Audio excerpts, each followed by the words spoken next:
Ladies and gentlemen, pay attention. This is your boy, the coach from the WWE. I would like to welcome you to the very first wrestling podcast in the world to take you on a weekly deep dive into classic matches along with legends of the squared circle. Enjoy the discussion. Enjoy the back and forth. There's so much to get into. Ladies and gentlemen, this is the payoff. Because if it wasn't for Hulk Hogan, you people wouldn't be here. If it wasn't for Hulk Hogan, Eric Bischoff would still be selling meat from a truck in Minneapolis. And if it wasn't for Hulk Hogan, all these Johnny-come-latelys that you see out here, wrestling wouldn't be here. Episode 99, Jeff. We've done 99 of these things. Can you believe it? Count it down, man. Like it's just craziness, absolute craziness. We're going balls to the wall because we're taking this has just been, we kind of held off on some things. We did the Mick Foley Mankind, which is like obviously one of the most famous matches ever, arguably the most famous match ever. Arguably this one is, this is super important in the history of the business as well. It's one of the top ones. This is going to be great. And then, as you know, episode 100 after this, which we have something really cool, really special planned that I'm super excited about. And I know you are too. Yeah, absolutely. No. And this is one that, it's all exciting. You and I when we first set out to do this, we were like, well, let's see what happens. And now we're 2 years later, 100 episodes. We've got 300 more in the tank, and we're constantly 100,000 people have listened to this thing. How crazy is that when you add it up? You're like, we're doing okay. Nice little podcast here. Just a fun little project for you and I. And then you go, wow, we've hundreds of thousands of people over these 100 episodes. So thank you so much for supporting the show and listening and hitting us on social media and telling people about it. We truly appreciate it. Yeah, absolutely. And we got more to come. So that's all right. So like I said, we got a special episode next week, but this week we got a special episode too, plain and simple. Why are we covering? I know why we're covering this, but why are you excited to cover it? Let me ask you that. Yeah, it's a good way to phrase it. I think this is one where obviously we're at the anniversary on this one. And 25 years. That 25 years. Feel old. I don't know what does. Right. And so, looking back on this one, 1996, I was just a young scamp myself in middle school, but vividly remember this kind of happening and just kind of, being a part of this was nuts, plain and simple. And I think that you're dead on that. For me, I think like last week, Mankind and The Undertaker, that was just great. And I think that is, for me, that's probably the most iconic kind of, moment in wrestling history in a lot of ways. It definitely, I would say on my Mount Rushmore, because that's all anybody can talk about anymore. If not the Mount Rushmore moment. And this, that was iconic in regards to just how it looked and how it played out. But in regards to changing the landscape of wrestling, boy, this one, it's hard to compare. There's been great matches along the way. There's been, influential people to the industry, but this moment itself, who could have thunk, Now, were you watching this live? Do you remember where you were for this match? No, this one I was not watching live, but I do remember it being the buzz, actually, because for whatever reason, I remember it being the buzz in school though, that week, because that was when I had my buddies and we'd watch and separately and then talk about it, and I remember us discussing this though, one of those weird memories that's in there, but not live, but I know we talked about it after.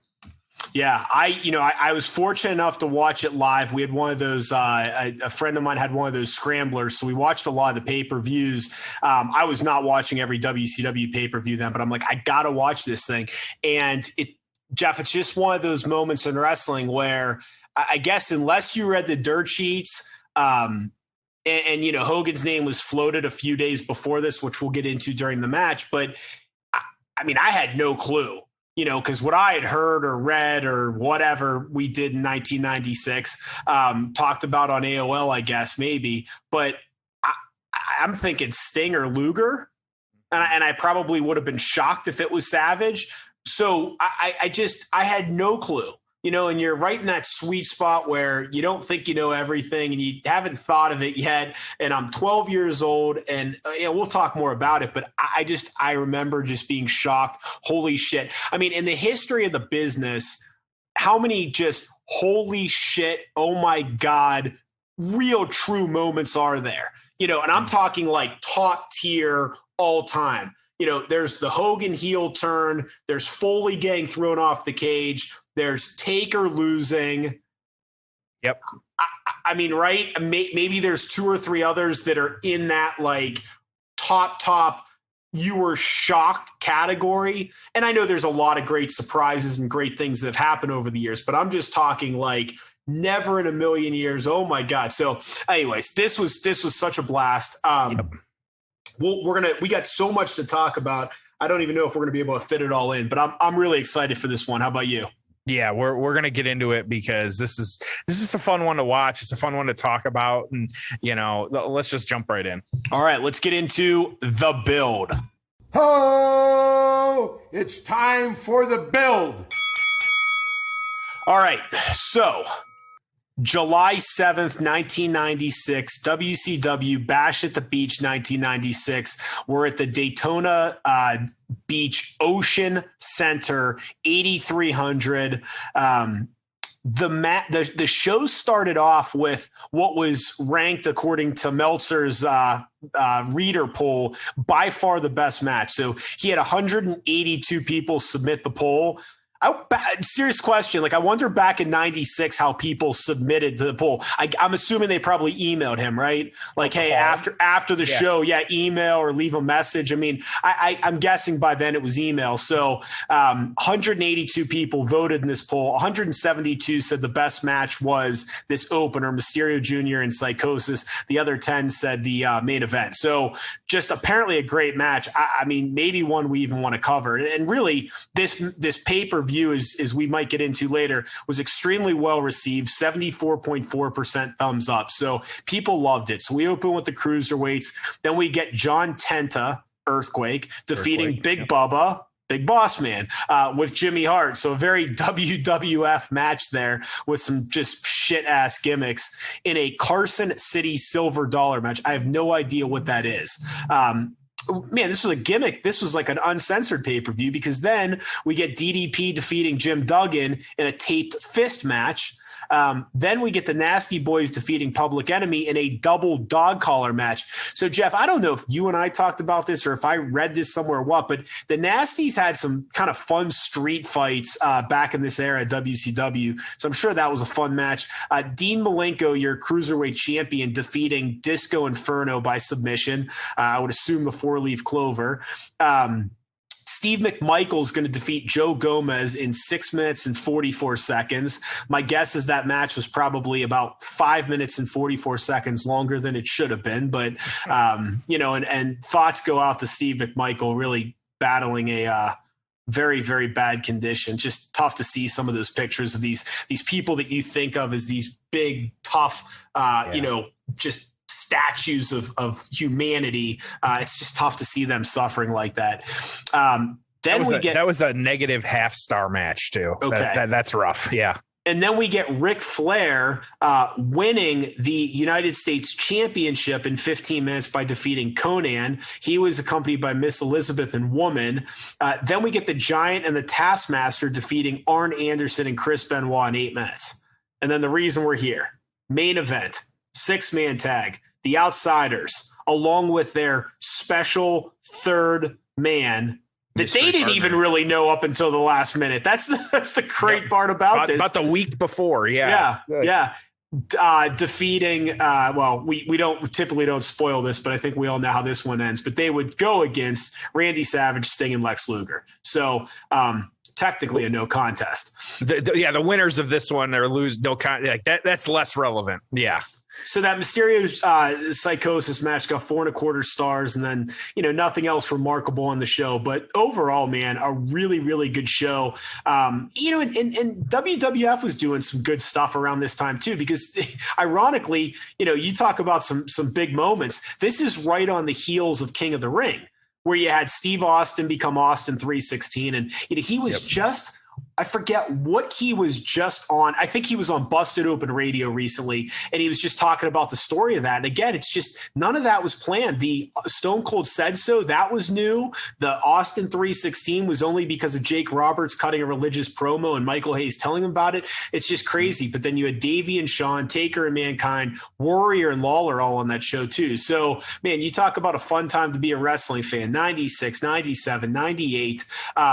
One more thought for you, and then I want to walk through the build because this is, one of the great builds in wrestling history. Yep. I feel like we look at these, and maybe I'm just romanticizing and I'm just an old man that says, hey, it was better the way it used to be. But I just think about these pay-per-views, Jeff, and I know we just picked two randomly out of a hat, but the previous WWF one and then this one, think about all the things that happened. Okay. And then, we recently just had Hell in a Cell. What are you going to remember in 6 months that happened on that show? Well, absolutely nothing. Right. It's just I just feel like the stuff that happened in this era was so much more iconic. And I really don't know why. All I can say is it's better. I even saw Mick Foley on the Austin podcast recently, and they were talking about those Mick Foley when he was Dude Love as a heel versus Stone Cold. I'm like, I still remember that main event was over the edge. He dropped him on the cars. It was a great, great, great match. Yep. It's like, I still remember that, but I can't tell you what happened at WrestleMania Backlash. Well, and you and I always say, name the champs. It's someone pointed out, I think I saw it on Reddit, as of when we're recording this, Sheamus hasn't defended his title since he won it. What title? US or Intercontinental? I think it's US, right? Yeah, it's US, and it's been over 2 months. But shame on AEW too, because they're doing the same shit. Okay, they're gonna. Yep. I mean, they have what? They have women's, they have TNT, they have the World. Am I missing something?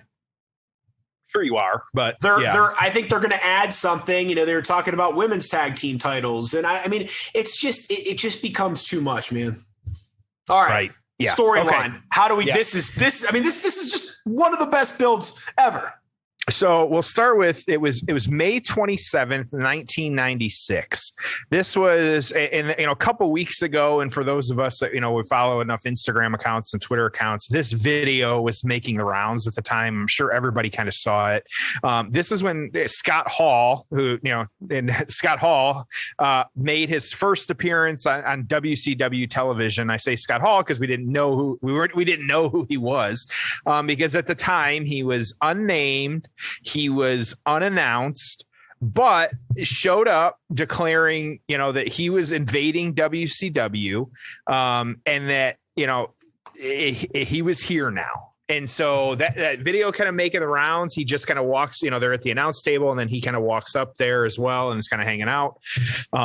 But he kind of made the challenge to who at the time was the executive vice president at WCW, Eric Bischoff, that he wanted him to pick 3 of his best WCW wrestlers to take on 2 partners that Hall would, eventually get to, let us know, all that stuff. So about 3 weeks later, Nash debuting on Nitro, as well, couldn't be called Scott Hall, couldn't be called what they were, Diesel, Razor, just known as the Outsiders at the time.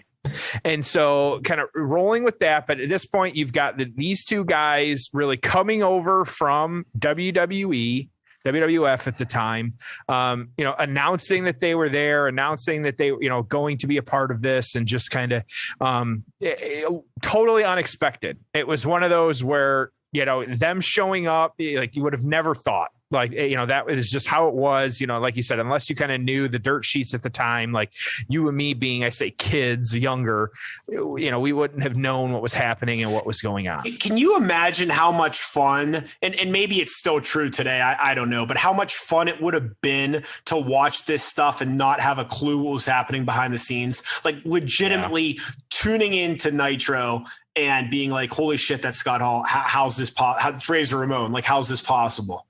I wish I could still suspend that disbelief sometimes. Like, oh yeah, and there's been times where I've kind of quit reading the dirt sheets and kind of quit reading, following the Twitters and stuff.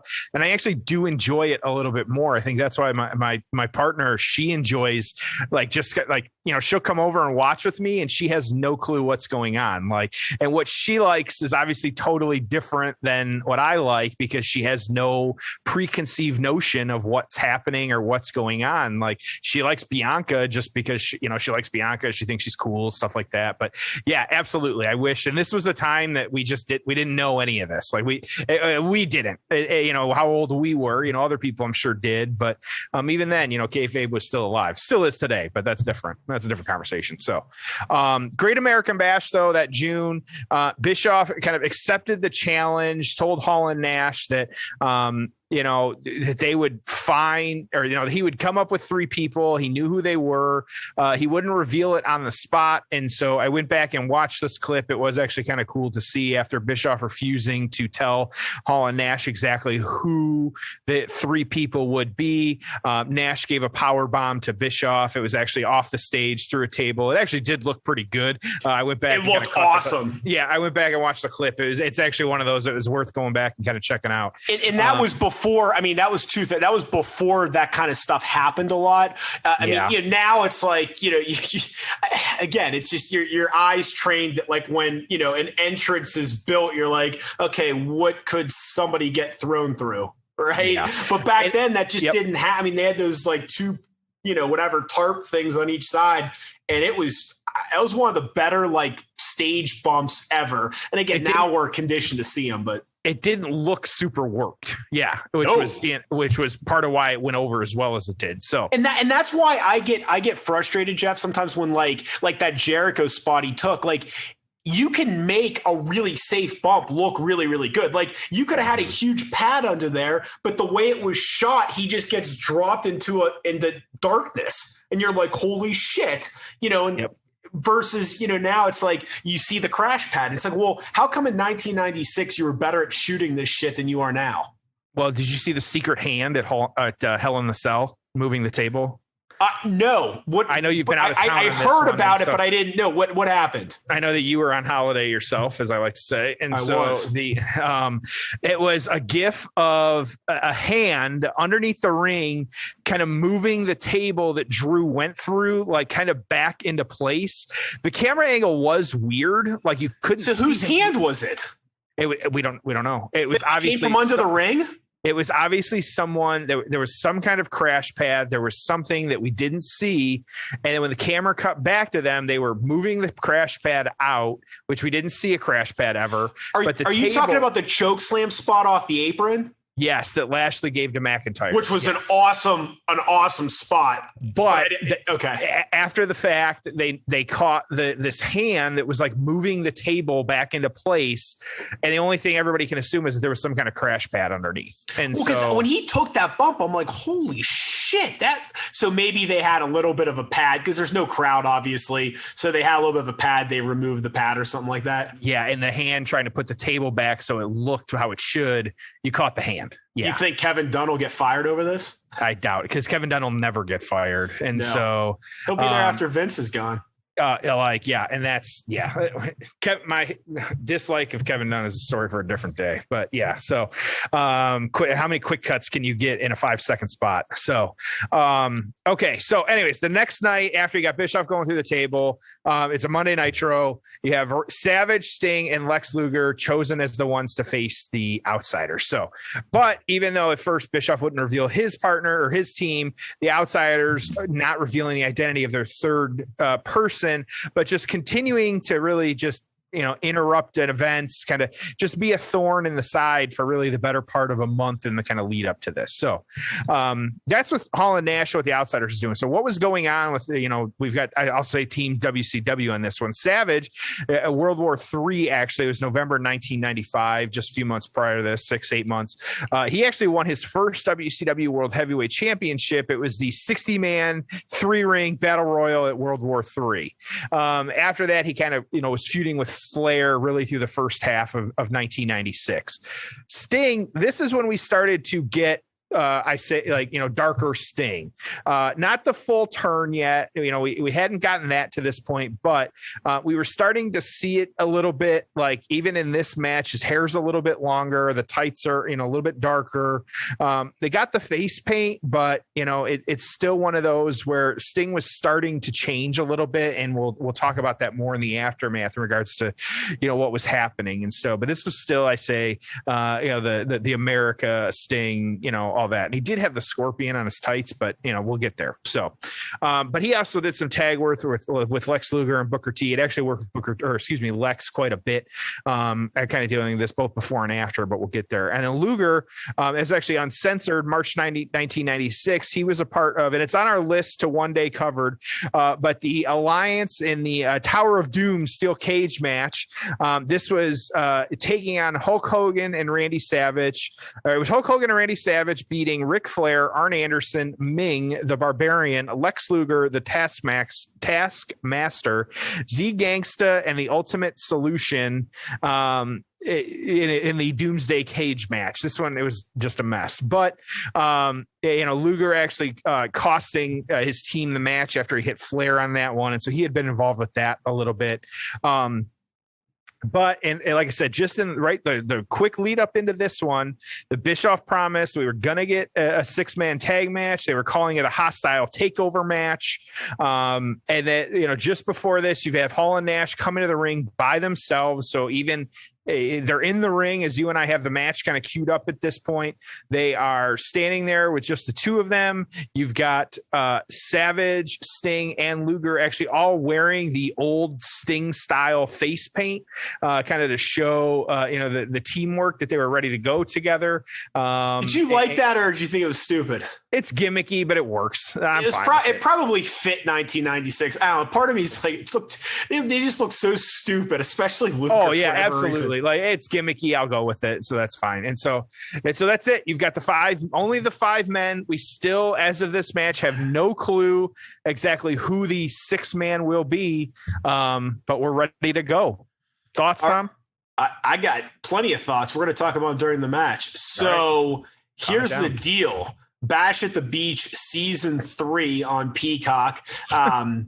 So stupid. Yeah. And for those of you that are, by the way, I was in Mexico last week, and Peacock didn't work down there.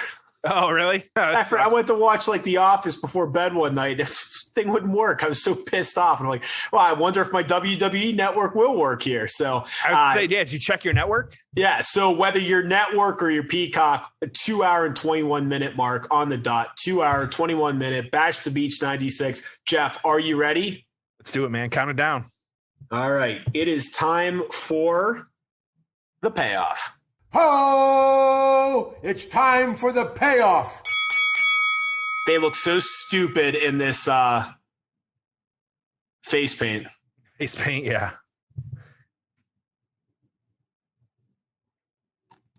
So that's, that kind of mismatched kind of look. All right. Getting right into it. Okay. Luger Hall in the ring to start. I mean, Scott Hall just looks like $1 million at this point, man. Like, just peak of his career physically and great in the ring.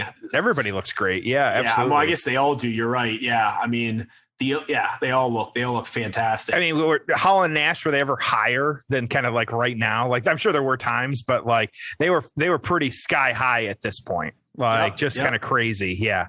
So I'm on this major TNA kick right now.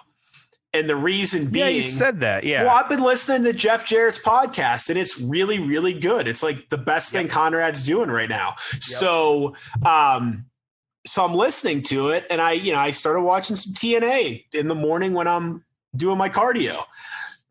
Here's what's interesting. All 6 of these guys in this match wrestled in TNA. Yeah. How crazy is that? Yeah, and you and I have not done. We've been trying to include more TNA. We're going to do more of it because there's so many hidden gems. We've got some on our list. We've been trying to cover more. We hear the fans, stuff like that. Because and it is funny because people don't even me realize how much even some of the AEW wrestlers too carried that company for a long time. Like Christian was their champ for a while. So Luger's knocked out on the outside of the ring, and I guess the purpose of this is we get kind of a 2-on-2 tag match at this point.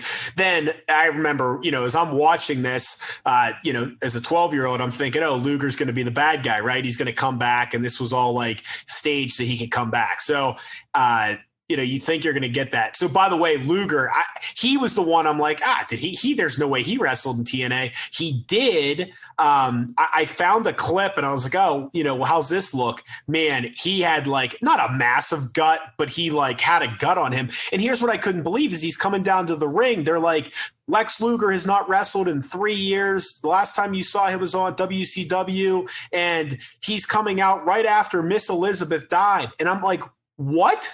So I'm like, first of all, like, I probably needed the money or whatever, but I just couldn't believe it. So what a lame way to knock him out of the ring. They're showing the replay. They're showing it right now. Yeah. Okay. But yeah, I just couldn't believe like they acknowledged that on commentary. I thought that was really weird. That was kind of cheap. You just kind of got pinned under Nash. It really wasn't anything abnormal, but yeah. So they're playing it up, like you said. Yeah, absolutely. Okay, so Luger's out, motionless. They're holding his neck. I mean, okay. Doing the typical stretcher job. Yep. Yeah, and usually something bigger happens for a stretcher job. So, right. Jeff, I love giving you some trivia. Let's go. Okay. Total, and this is all incarnations of it. Total, how many members of the NWO were there? And you're talking everything. Wolfpack. Talking everything. WWE's version at the end there. Oh shit. It's probably higher than I think. And so I'm going to guess 40. 42. Oh, fuck. Okay. Wow. Really good. Yeah. You figure there had to be just like random, just random people that you're not really thinking of, and who are they including and not including and all that, and especially too, that even like if you include that like you said, that time frame at the end there, where it was Jeff Jarrett and Bret Hart for a short stint. Yeah, absolutely. So let me quickly give you some noteworthy things. I'm not going to run through all 42. Obviously, we start with Hall, then Nash, Hogan. The fourth man was Ted DiBiase. He shows up on Nitro on August 26, 1996. And he has almost a year-long run with the company. So those are your first four. And it's just funny. It's like it kind of went downhill. Then they do the Giant, which was kind of stupid. And that only lasted for 4 months. You got the NWO Sting.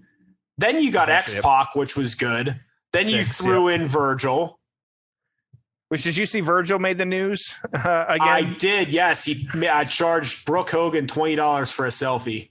$30 for an autograph, but I don't know if she went for that. But yeah, that's good for him, though, making that money. Then you get Miss Elizabeth. The Nasty Boys, I didn't even remember. Then the big reveal of Bischoff.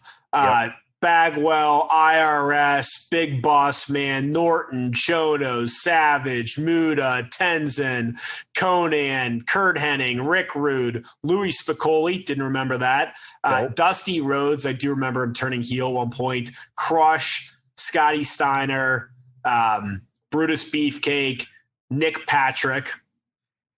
And through this whole time, if I remember right, like you still though had it never really broke from the quote head of the NWO. Like it was still Hall, Nash, and even after all these names you're running through right now, it was still Hall, Nash, all that stuff. Yeah. So then there was you're right. You had the Hollywood and then the Wolfpack.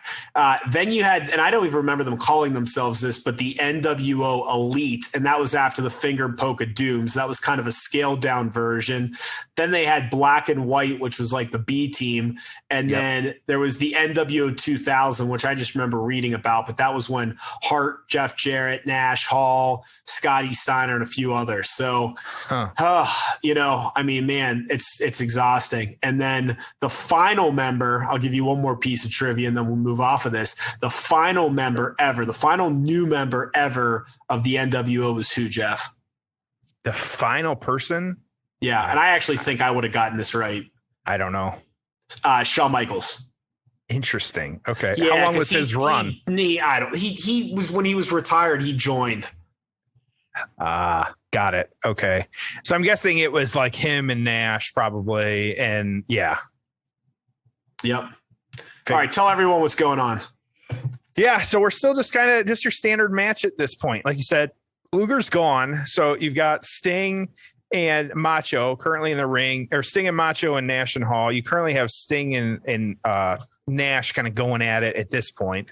And so, yeah, it's been fairly standard. Like, again, there hasn't been even kind of hints or anything about who it could be at this point. Just these guys kind of going at, like I said, too, at the beginning here, like Sting somewhat retaining the old. He actually does have the scorpion on his trunks, but it's actually like a rainbow scorpion. It's not just like the black and white like we're used to.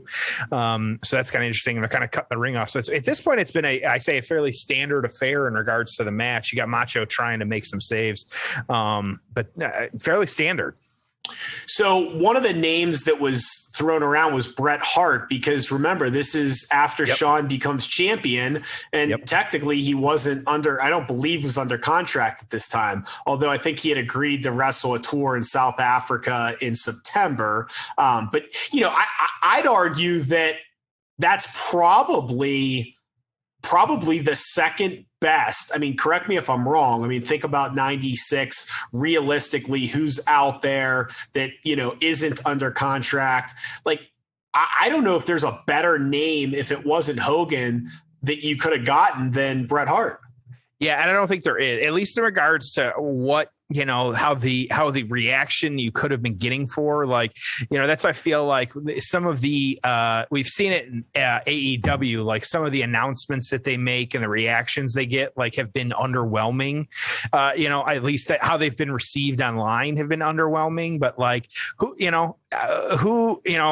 is the star that you want to come back that's actually going to be able to, I don't have any way to say it nicer other than just that's going to get you to bust a nut. Like, who's going to get you excited? When Jake Hagar shows up is with Jericho, like,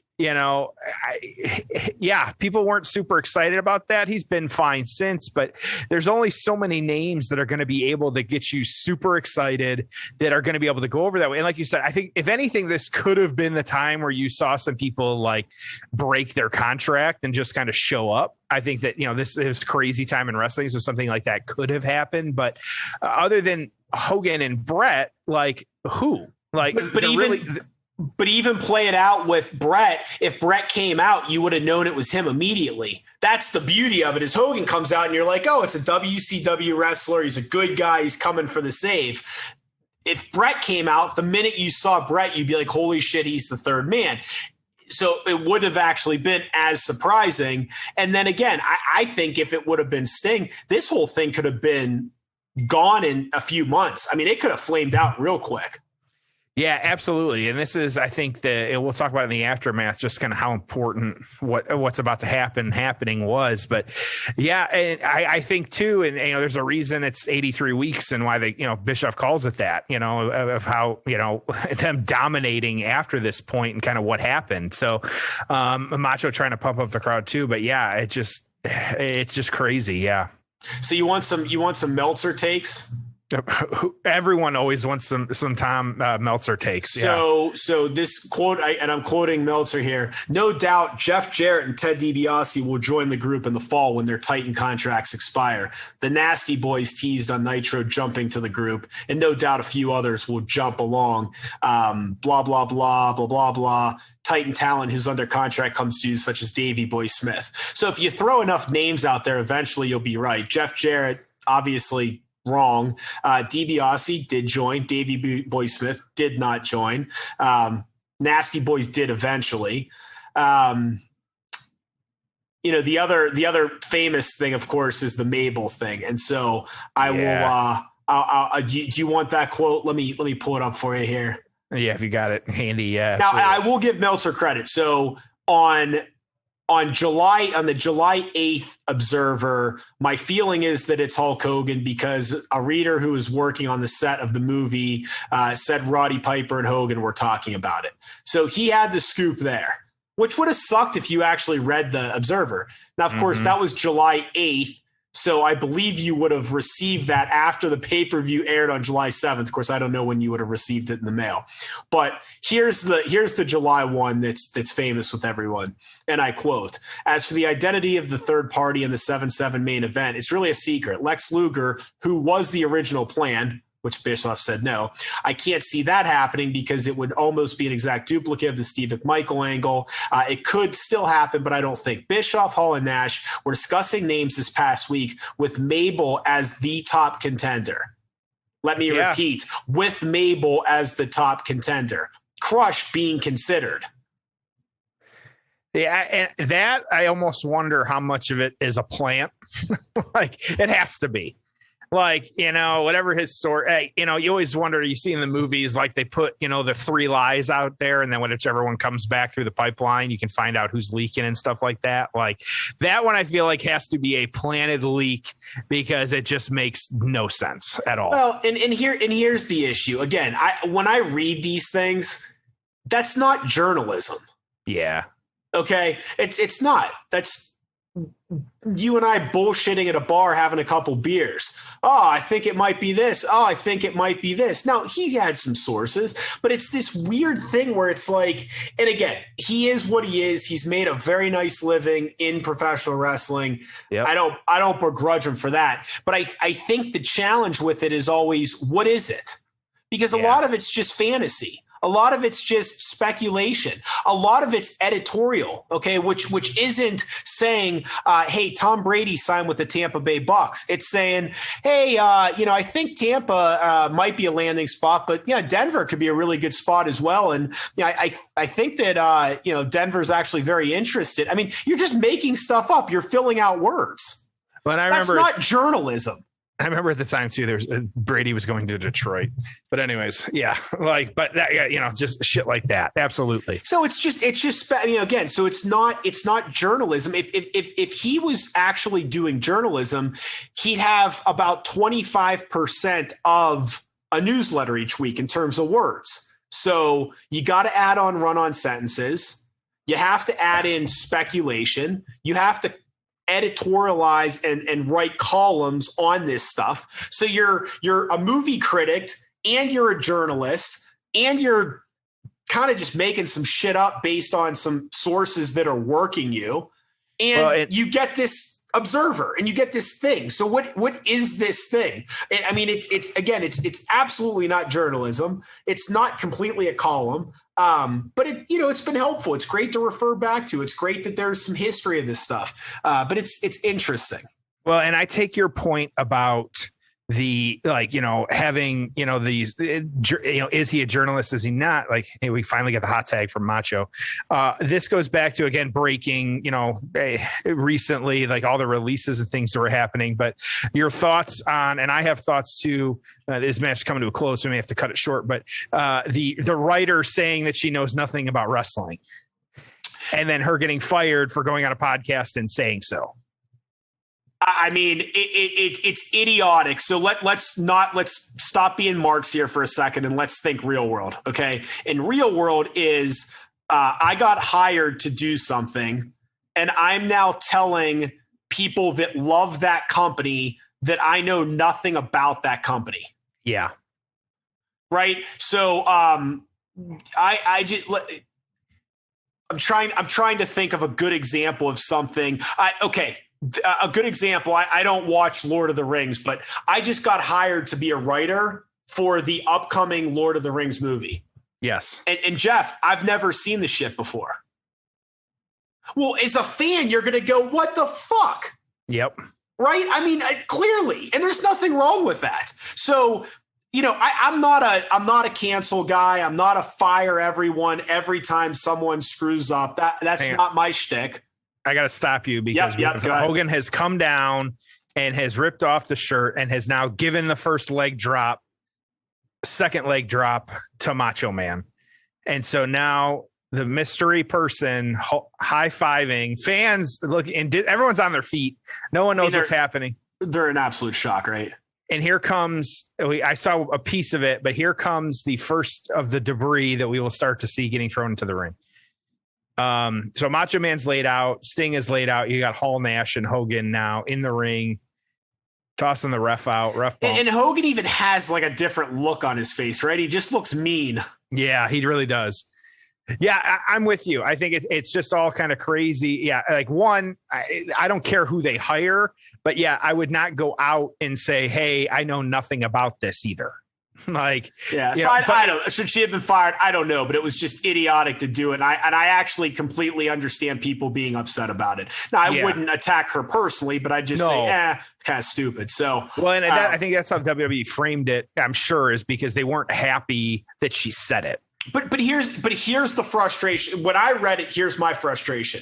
Right now, you see Hulk Hogan turning heel after all these years. You have Hall and Nash, the outsiders that were part of the other company, and they're jumping. And now we're shooting. So we're not scripting, we're shooting, right? We're just shooting from the hip. All this stuff happens. A non-wrestling fan couldn't create this. You have to know the business to be able to create it. So that's where my frustration is when someone says, "Hey, I'm not a fan of this. I'm just a writer." It's like, no, I need people that love this, that understand it, that respect the history of it. You know, that's what we need. And you know, I mean, where did this come from? This came from Eric Bischoff, a fan. Right. I mean, that's how he got into the damn business. So, I mean, this trash, dude, it's just it's insane to think about. Like, what would even happen in this day and age if you had all this trash being sent in? That was like a full cup of something getting thrown all the way across the ring. Yeah, the ring is now getting scattered with garbage. Dude, they're just lucky. They're lucky that this was the end of the show, so most of those drinks are probably empty. And like if someone had a beer, it's probably like mostly empty at this point. Well, it actually looks nice. Like a lot of that stuff is crumpled up, which is surprising. So you got Mean Gene in the ring. So if we want to talk about the aftermath, we kind of let this play out as well too, as we're going to talk about it because we're going to talk about what they're saying. So yeah, we may refer to it, but dude, just so good. One other comment before we flip off. Those Kevin Nash tights that are all red, I thought were just so hideous. Like, why not do black ones that look like Diesel with a little bit of red writing? I like Hall currently just posing and playing it up too. Yep, like doing the Hulk Hogan pose. Mean Gene getting hit with the garbage and stuff. Yeah, just fantastic. So, okay. All right, let's get into the aftermath. Ho! It's time for the aftermath. All right, initial thoughts. Come on. Like, you know, it just iconic. They're I hate using that word all the time, but like, this is one of those that, I wouldn't even say iconic, but in regards to just altering the landscape of wrestling, this is at the top of the mountain. You don't need your old pals, Tom and Jeff, to tell you that this is awesome. Yeah, plain and simple. Like, we could tell you that, you can watch it, stuff like that, but there's no other way to kind of cut it. Because it just top of the mountain. How about you? It's awesome. It's perfect. Right. So, okay. Look at Hogan's boots. He's like wearing like cowboy boots. Yeah. I never noticed that. All right. So what do we have here? So like we said, right, Mean Gene is now in the ring, kind of, or Hogan is cutting the promo, kind of shooting from the hip on some of this as well too.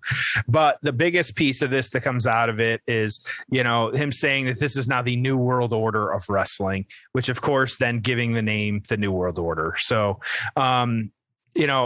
pretty much now you have Hogan after this being renamed Hollywood Hogan, and continuing to really, I say take over. He just got hit pretty good they're getting hit pretty good and showered with everything in the ring at this point. Hogan is like drenched. But really a week later, you had the NWO. They were attacking Lex and Big Bubba after one of their matches. About 2 weeks later, you had them attacking Arn Anderson and the American Males, just everybody, Rey Mysterio, just really kind of being assholes. Hog Wild, it was August 1996. So about a month later, really the following pay-per-view, pay-per-view, Hogan beating the Giant to be the WCW World Heavyweight Champion. And of course, this is the moment about a month later where we get the famous, whatever you want to call it, spray painting the NWO onto the belt, rechristening it as then it is NWO's championship at that point. Look at these cops just walking around like, what the hell are they supposed to do, right? Yeah. And so we are now in cutting into the ring. The ring is just scattered. There's cops walking around the ring. He's still cut the promo and there's just trash being showered. You almost can see like the face, like we'll take a sec here. The faces on Hall and Nash, like, they know, look at them. Like they know like what is happening. You got to figure they're in the moment right now and understand it. If you look, and I don't know if he still looks this way, kind of does. I mean, if you look at Hall and Nash, it's like they know that every piece of trash might as well be money because they know that this is fucking money. This angle, the heel turn, it worked. It was perfect. I bet you there was a small part of them that were like, Hogan, he's old, he's stale. And then look at him, dude. I mean, it was just so good. And I've talked about this before. Hogan says it. Who knows if it's true or not, but he claims that he wanted to be Hollywood Hogan after WrestleMania 6 by going back to the ring and turning on the Warrior. And you just think about a heel Hulk Hogan in all black feuding against the Ultimate Warrior. I mean, rematch at WrestleMania 7 or something. Just like printing money. Yeah. Oh, dude, he would have had, a part-time heel Hogan, in WrestleMania 7, 8, 9, 10. I mean, this would have never happened because he never would have left. I mean, just interesting to think about. They blew it. They blew it because whatever hesitation you have about Hogan as a heel, he was an awesome heel. Let's be honest. And that adds another layer to his legacy, right? I always gain a little extra respect for those that did both the heel and baby face thing really, really well. And there's not many of them out there where you can be, like how many guys out there are Hall of Fame heels and Hall of Fame baby faces? Hogan, obviously, right? I mean, like I'm just talking like world class. The Rock, I think he was a Hall of Famer as both. Austin, I don't know if he was a Hall of Fame heel, right? But he was a Hall of Fame babyface.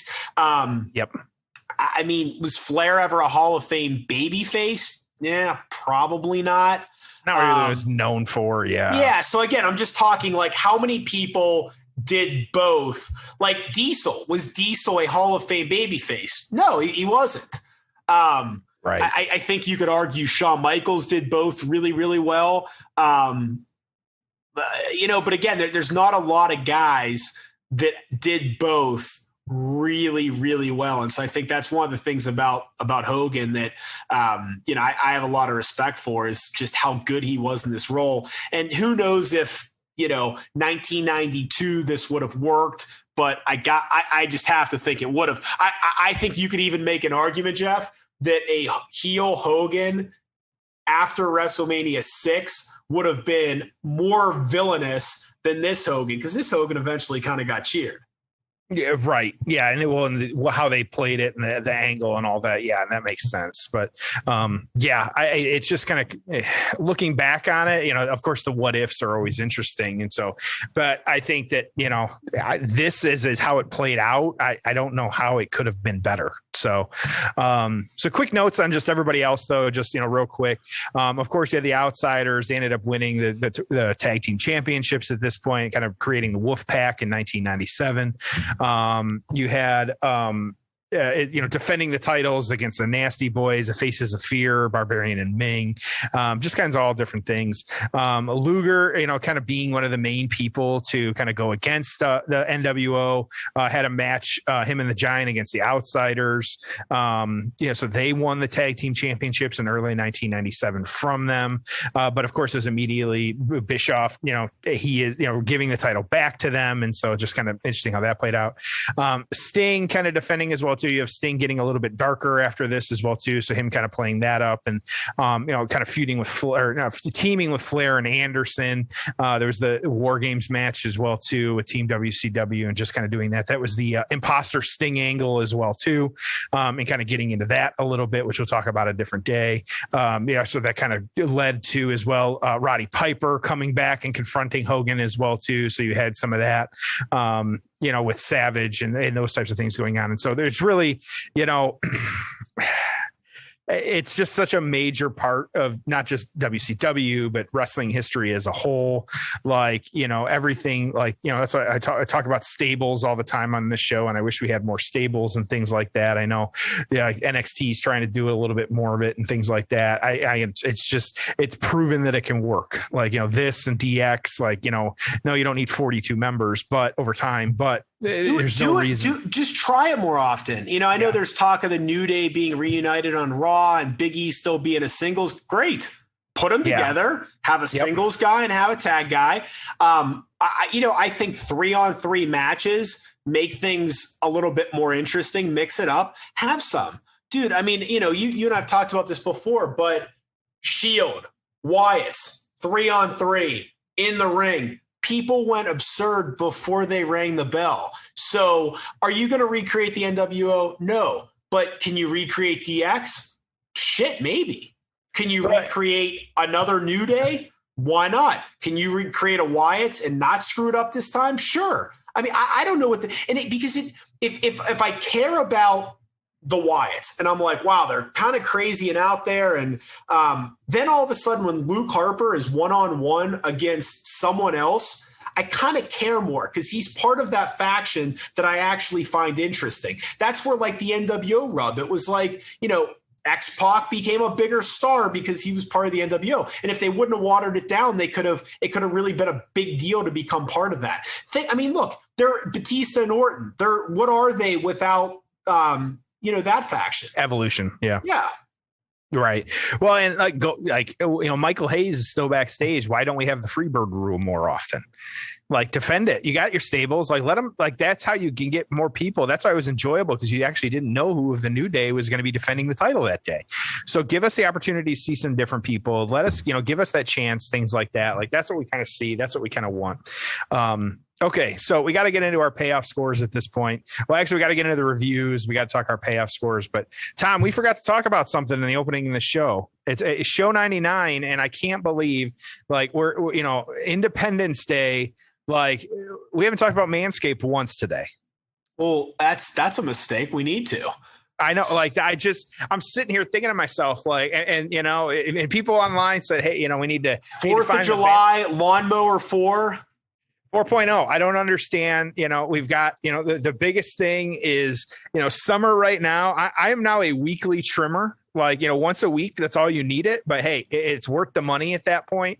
What do you do? Pour a glass of red wine and do it on a Friday night? Yeah, light some candles. Actually, it typically is Friday night, and so we're cutting into that. We're recording today. It's kind of cutting into that time, but there's nothing wrong with lighting myself a nice Bath and Body Works candle and just going to town. So, but this is one, of course, and everybody knows this. Just great products. Tom and I don't bullshit you on this one. I'm not even going to read from the copy on this one because I don't need to. Because all of as much as we could, Tom and I endorse these products. We have a bunch of these products. We keep ordering them ourselves because they are no bullshit. We are absolutely all about them. And so as it always has been, it's 20% off, free shipping with the code PAYOFF.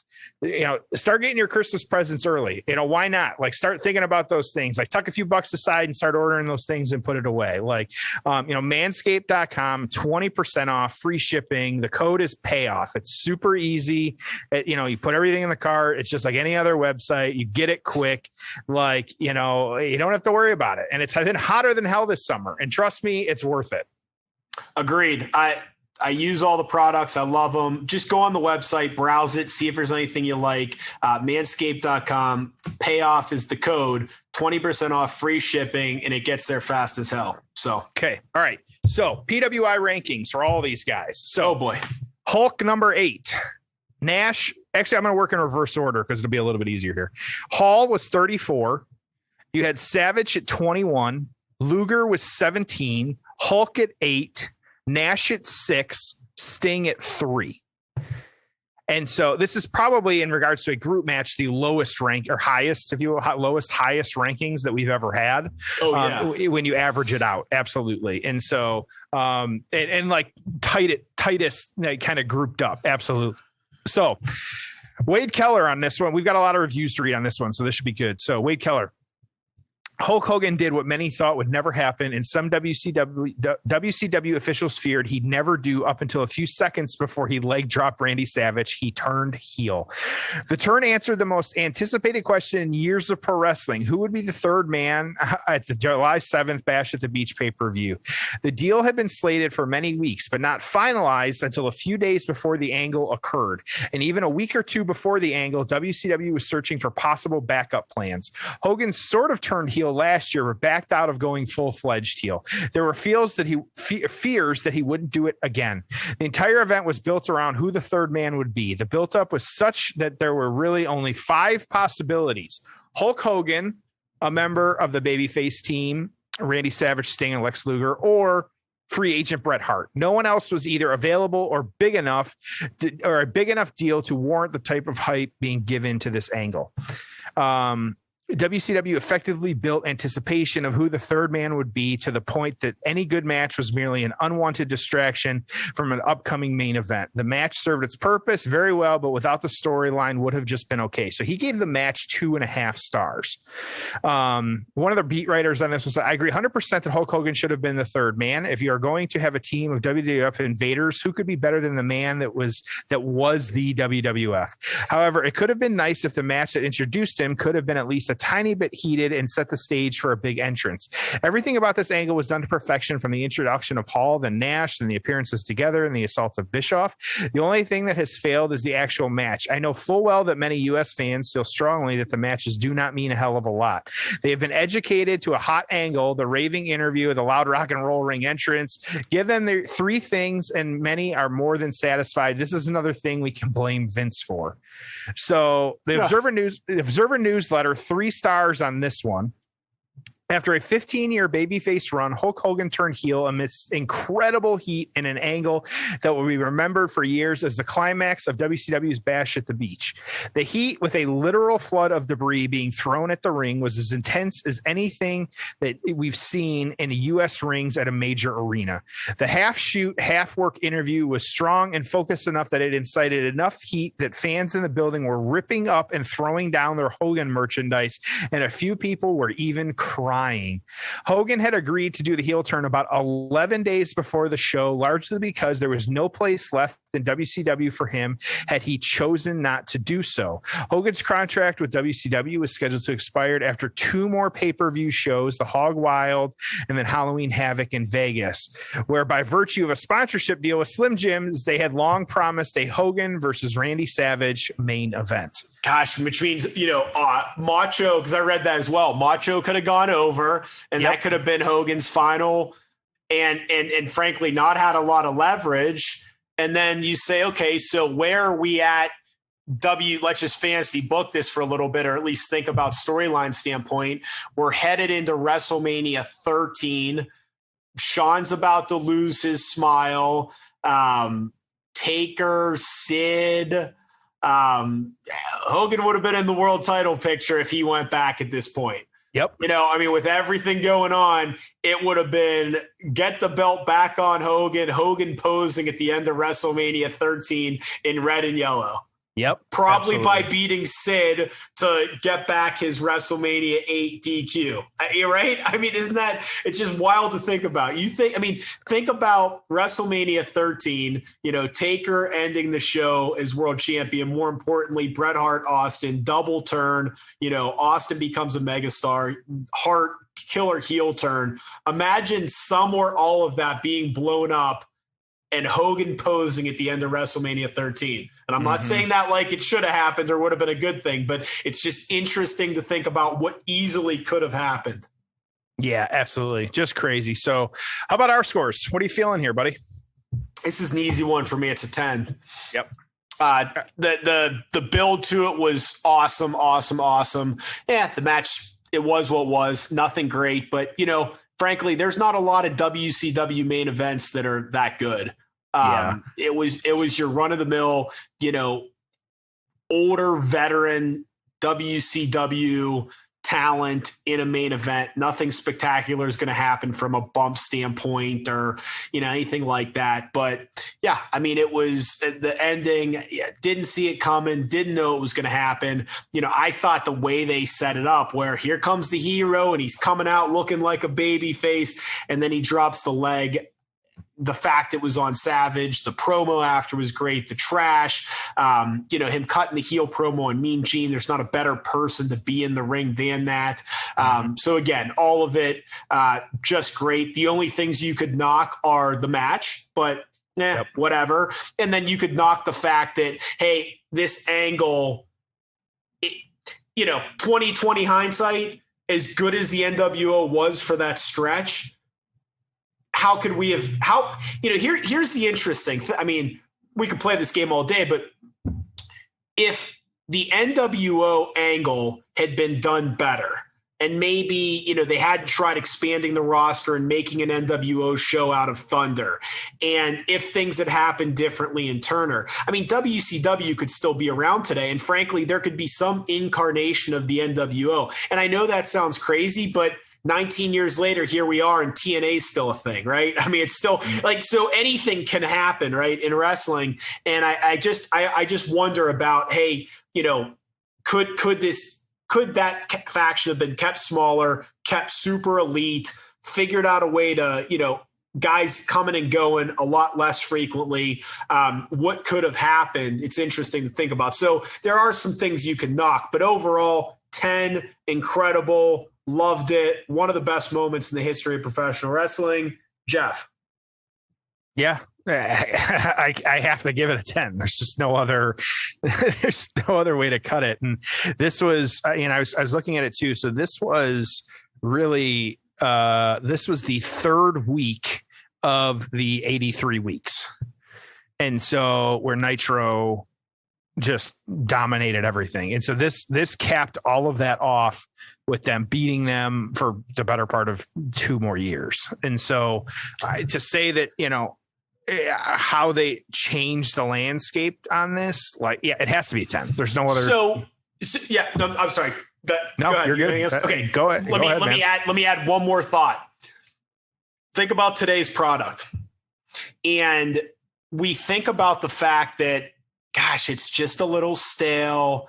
It'd be better if there was. I think about it and I'm like, keep taking chances, because you never know when you're one angle away or 1 or 2 megastars away from the business just taking off again. And maybe it'll never look the same as 10 million people watching live on a Monday night. It'll be different, right? But the interest will be there, and it'll be different measured. It'll be social media. It'll be Peacock viewers, whatever it is. But, oh my God, you think about that and you're like, think about how bad wrestling was in 1995. Cartoonish, lousy, just shitty, right? And then 96, you've got Austin. You got The Rock debuting at Survivor Series. You've got the NWO. I mean, arguably the 3 biggest things to happen in wrestling in the last 25 years were the NWO, Austin, and The Rock. Yep. And they all happened within 6 months of each other. And 2 of them happened within 2 weeks of each other. So you just never know when that could come. And I hope we get it again. And I don't know who that star will be or what that angle will be. But man, it's just, I'd love to see something like that again that just captures us all.